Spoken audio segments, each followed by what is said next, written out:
Selamat malam Pak Alvin, selamat malam Pak Ramadan. Selamat malam. Selamat malam, Mbak. Saya ke Pak Ramadan dulu ya, Malam, Pak Alvin ya. Ya. Jadi cara kerjanya sebenarnya aplikasi monitoring karantina ini seperti apa, Pak Ramadan? Ya, pertama saya bilang aplikasi ini memang merupakan tindak lanjut Polri untuk menindaklanjuti arahan Bapak Presiden. Beberapa hari yang lalu itu ya? Iya, arahan beliau agar memperketat atau meningkatkan pengawasan secara ketat bagi pelaku perjalanan luar negeri yang baru datang. Sehingga Polri membuat aplikasi monitoring karantina presisi ini. Di mana dalam aplikasi ini pelaku perjalanan luar negeri yang baru datang dimintai untuk download dan login terlebih dahulu. Kemudian PPLN tersebut wajib scan QR code yang berada di lokasi karantina. Oke. Saya ulangi, wajib scan di lokasi karantina.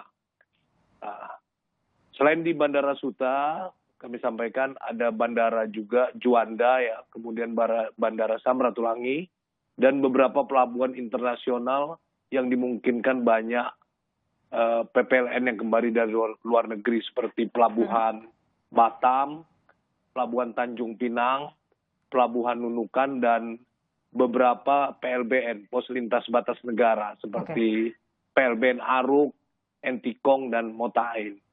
Nah, ini fungsi utama daripada aplikasi ini adalah memonitoring lokasi dari pengguna aplikasi ini, yaitu PPLN yang sedang melaksanakan karantina, di mana ada fitur dashboard ya.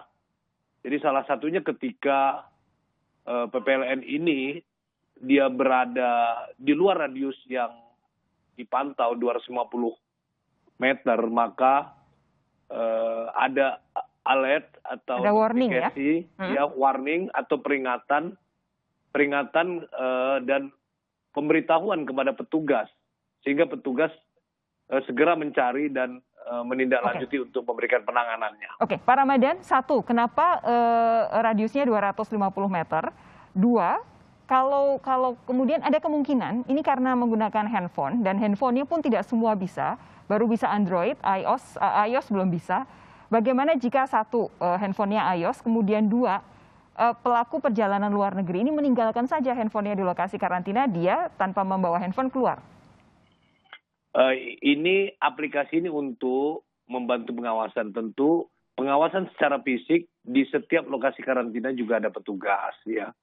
Ketika pergerakan daripada PPLN itu statis ya, tentu membuat curiga petugas yang ada di lokasi karantina. Jadi ini membantu pengawasan, bukan berarti dengan aplikasi ini pengawasan fisik secara langsung tidak ada, Mbak. Kenapa radiusnya 250 meter? Saya bayangkan kalau dari kamar hotel 250 meter itu jauh loh, Pak.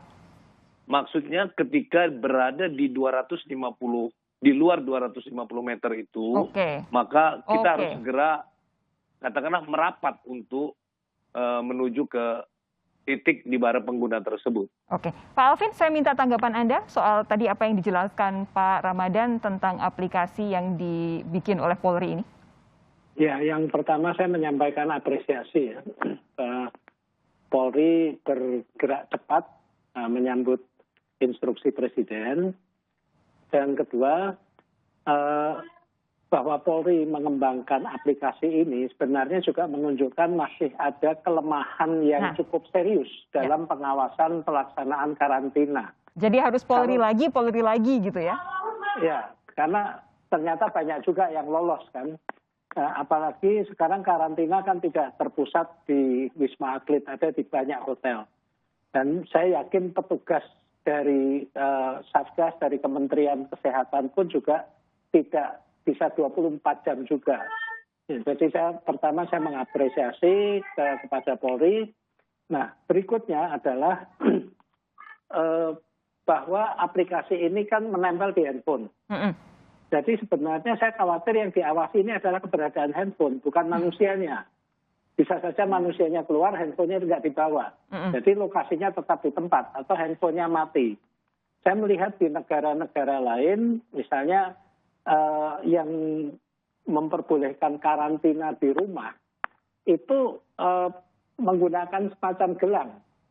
Nah, gelang itu ada GPS-nya, sehingga selalu menempel di manusianya, tidak tergantung pada gawai. Nah, mungkin tahap berikutnya harapan saya Polri juga mengembangkan sistem seperti itu. Ini manfaatnya bukan hanya untuk karantina, Pak. Nanti untuk tahanan rumah dan sebagainya bisa dimanfaatkan untuk Polri itu. Tapi saya juga pasti bayangkan Pak Ramadhan, ini karena baru pernyataan Presiden baru beberapa hari yang lalu, yang lebih visible, yang lebih memungkinkan untuk dilakukan adalah melalui aplikasi handphone gitu ya Pak ya. Tapi kalau kemudian iPhone, iOS itu tidak bisa untuk mendownload aplikasi ini, gimana Pak? Kita akan berupaya terus agar aplikasi ini bisa diunduh melalui iOS. Sementara memang kalau melihat pengguna, ya, memang saat ini kita melihat memang lebih banyak pengguna Android. Tetapi upaya kita akan terus ke sana, Mbak. Bagaimana iOS juga dapat bisa mengunduh aplikasi ini. Oke, kita nantikan itu. Tapi Pak Alvin begini, kalau kemudian Polri akhirnya turun tangan untuk urusan karantina menggunakan aplikasi ini, kira-kira menurut Anda apakah aplikasi ini betul bisa jadi solusi efektif supaya tidak ada lagi akal-akalan orang-orang untuk menghindari karantina? Atau jangan-jangan menurut Anda masih ada celahnya? Iya, saya kira dalam hidup ini tidak ada yang sempurna ya. Sebaik apapun kita membuat sistem itu tetap ada loophole-nya, ada celah-celahnya. Demikian juga dengan aplikasi ini, tadi saya sudah sampaikan, karena aplikasi itu menempel, melekat pada gadget, sedangkan manusianya bisa saja keluar tanpa membawa gadget, atau gadgetnya dibawa orang lain. Ya. Kemudian yang saya khawatirkan di sini adalah efek sampingnya. Apakah pemantauan ini selesai pada saat karantina selesai, atau gadget ini akan selalu bisa dimonitor oleh polisi? Ini ada kekhawatiran tersendiri ya, karena ini kan selalu dipantau polisi. Nah, hal-hal seperti ini saya kira perlu komunikasi yang baik pada masyarakat, agar masyarakat juga tidak was-was. Sebenarnya ini kan tugasnya Kementerian Kesehatan, sudah ada Peduli Lindungi, ada EHAC. Tapi prakteknya di lapangan ya tetap saja, karena satu ada dispensasi, kedua juga ada petugas-petugas yang kolusi dengan orang-orang yang seharusnya karantina, sehingga yang seharusnya karantina ini bisa lolos bebas bergerak keluar dari wilayah karantina. Demikian, Mbak. Nah, itu tadi pertanyaan yang valid dari Pak Alvin. Kita tahu bahwa aplikasi ini memang untuk memantau orang-orang yang karantina, tetapi bagaimana memastikan setelah karantina selesai privasi dari orang ini juga terjamin? Akan dijawab oleh Pak Ramadhan sesaat lagi, tetap bersama kami. Sapa Indonesia Malam segera kembali. Pak Ramadhan, kita masuk ke pertanyaan soal keamanan ini. Nah, ini kan kita tahu bahwa memang aplikasi ini akan digunakan untuk memantau mereka yang karantina supaya tidak ya kemana-mana, tidak lolos begitu.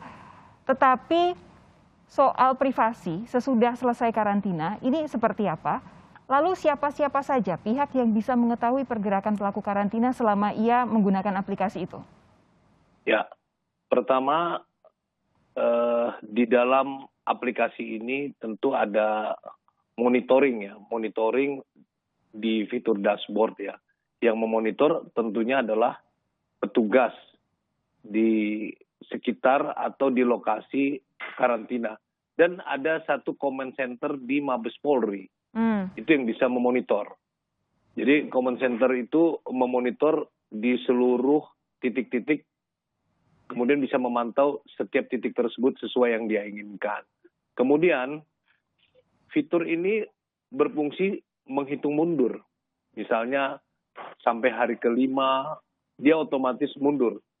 Dia ada notifikasi bahwa PPLN itu tinggal berapa hari lagi.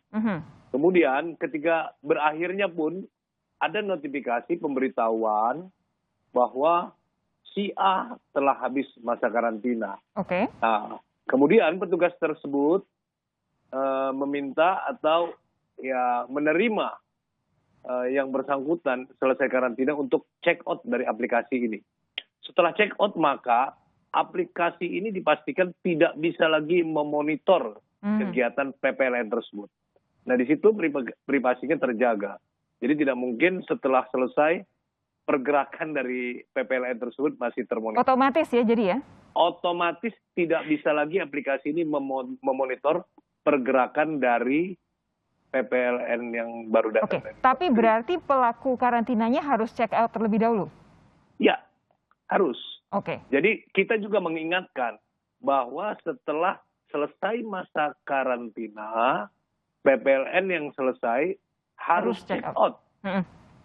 Oke, tapi selama masa karantina berarti tidak ada opsi buat check out kan ya Pak ya? Iya, tidak. Oke, sip. Pak Alvin, kalau dengan mekanisme seperti ini, Anda apakah teryakinkan dengan keamanan privasi si pelaku karantina? Ya, saya kira kita perlu, kalau saya sih berprasangka baik saja ya. Kita percaya pada polisi, dan jangan sampai nanti ada yang nge-hack dan kemudian juga menyusupkan kode-kode di dalam software itu, sehingga ketika sudah check out pun ada pihak lain yang bisa mengunduh data itu. Yang saya khawatirkan justru pihak-pihak lain gitu. Dan berikutnya adalah bukan saja aplikasi ini. Bila kemudian ketahuan ada PPLN yang melanggar karantina, tindakan berikutnya apa? Sanksinya apa? Kalau hanya sekedar dimonitor, tidak ada tindak lanjutnya, tidak ada sanksinya, saya khawatir kerja polisi ini bisa sia-sia saja nanti. Betul. Betul. Silakan dijawab Pak Ramadan. Ya, tentu kita ketika aplikasi ini memonitor, teguran awalnya teguran ya.